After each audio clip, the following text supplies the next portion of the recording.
Yes, Kenya. Tamu sana, yes. There is a post by Moses Kuria, a post that if indeed it is true, then William Ruto should be a worried man, especially on his political future on the mountain. So in this video, I want us to have a look at the post by Moses Kuria, after which, as usual here, we are going to dissect the post to see the lies and the truths from the post. Before we do that, in case you are watching us for the very first time, subscribe, give this video a like. Yes, some few hours ago, Moses Kuria, taking to his social media accounts, had this to say. Moses Kuria: Dear IG Mutiambai, while your boss Uhuru Kenyatta is busy threatening my life, you are providing police in uniforms in 3 Land Rovers under the command of an OCS to my competitor Kimani Wamatangi for all his meetings. It happened on Wednesday in Mungere in Lari and yesterday in Ngegu, Kiambu town. Not even Governor James Nyoro is getting this level of security. Treat us all equally, and more so those of us whose lives are in danger after Uhuru Kenyatta's threats. That's Moses Kuria's post some few hours ago. And earlier on, before Moses Kuria making that post, Moses Kuria had actually claimed that his life, that of Nini Nyoro and Kimani Ichung'wah, are actually in danger. And they are blaming the president for that. So from this post again, Moses Kuria is cleverly trying to insinuate that Kimani Wamatangi is being given protection with the blessings of the president.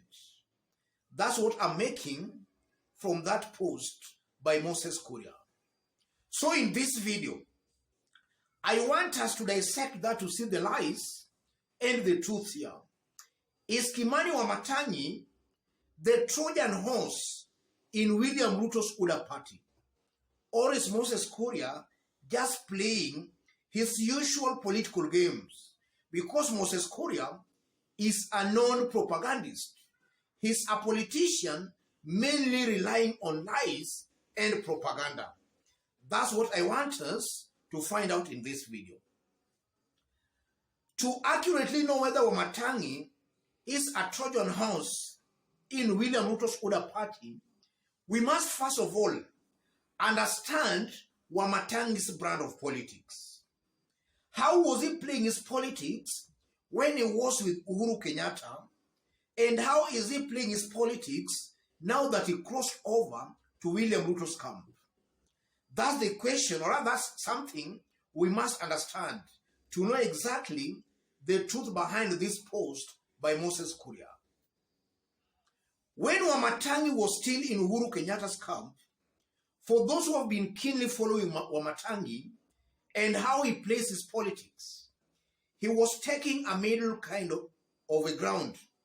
He was not really attacking William Ruto all that much.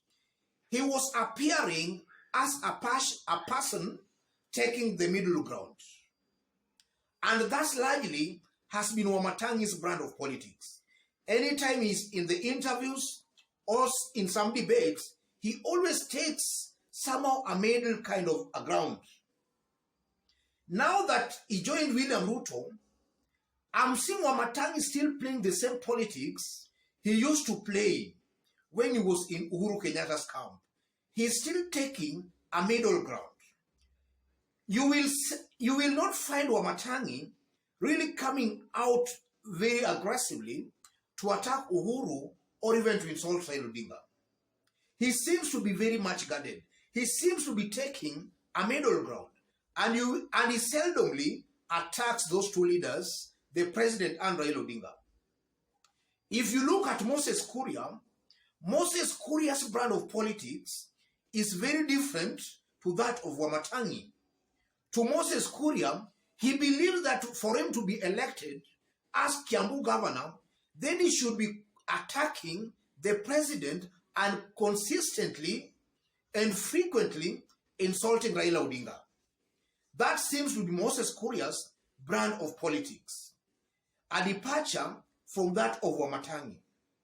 So I'm seeing Moses Kuria just playing his usual politics of propaganda.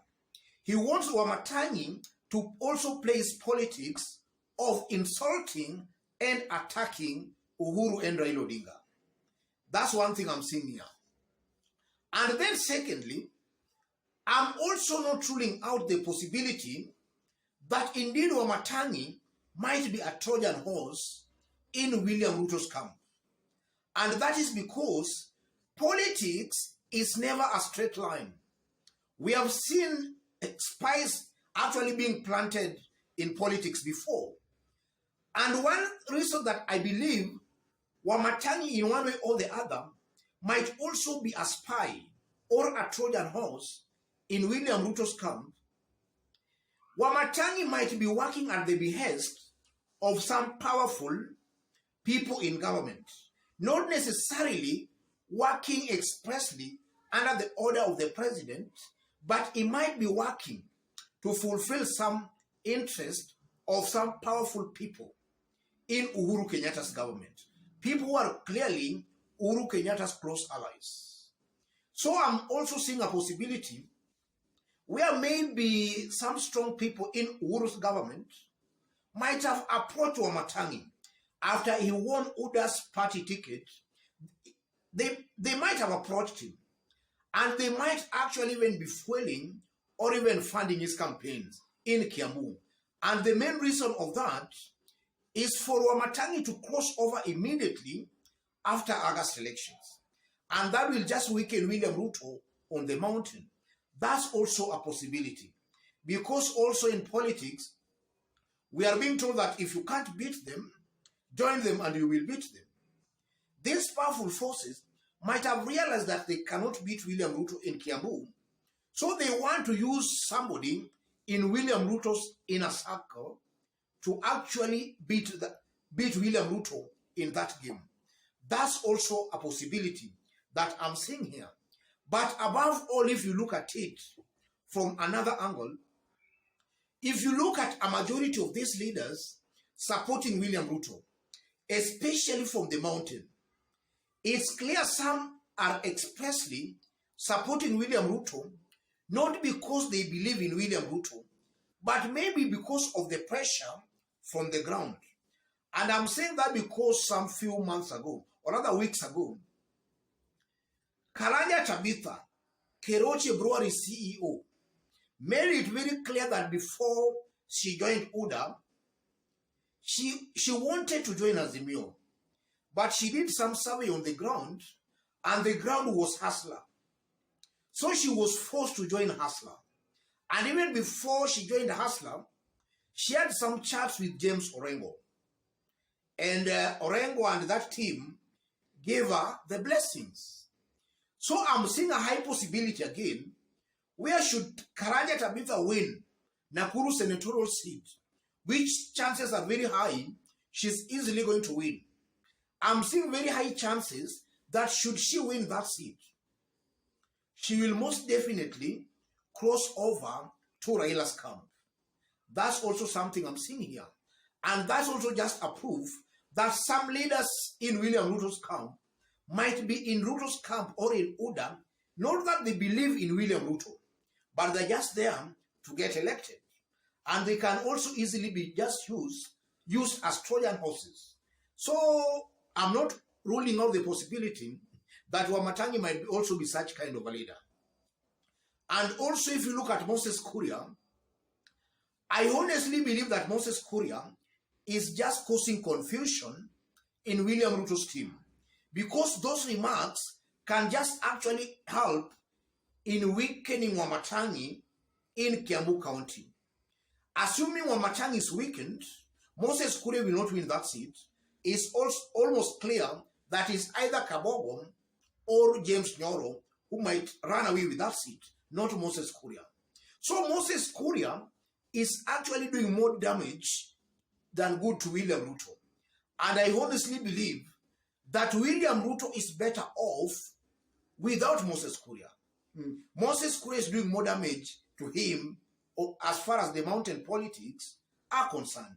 And that is so because yesterday again, Moses Kuria had some issues with Gathoni Wamuchoma. In fact, it's believed she stormed Gathoni Wamuchoma's meeting, and it forced Gathoni Wamuchoma, to eject him from that meeting. And some few weeks earlier, we also saw Moses Kuria actually organizing goons to heckle Wamatangi. So Moses Kuria, from where I sit, is doing more damage than good to William Ruto. William Ruto is better off without Moses Kuria. Otherwise, ladies and gentlemen, let me leave it there for today. But just as I did indicate when I was starting, in case you are watching us for the very first time, but so far you have not yet subscribed, kindly subscribe, give this video a like. And to our fans and subscribers here, I'm very much humbled, very grateful for the kind of support you are giving me here.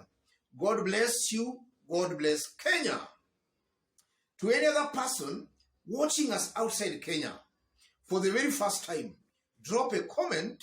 Let us know from which part of the globe you are watching us from. If possible, again, subscribe, give this video a like. Tamu sana, tamu sana, tamu sana.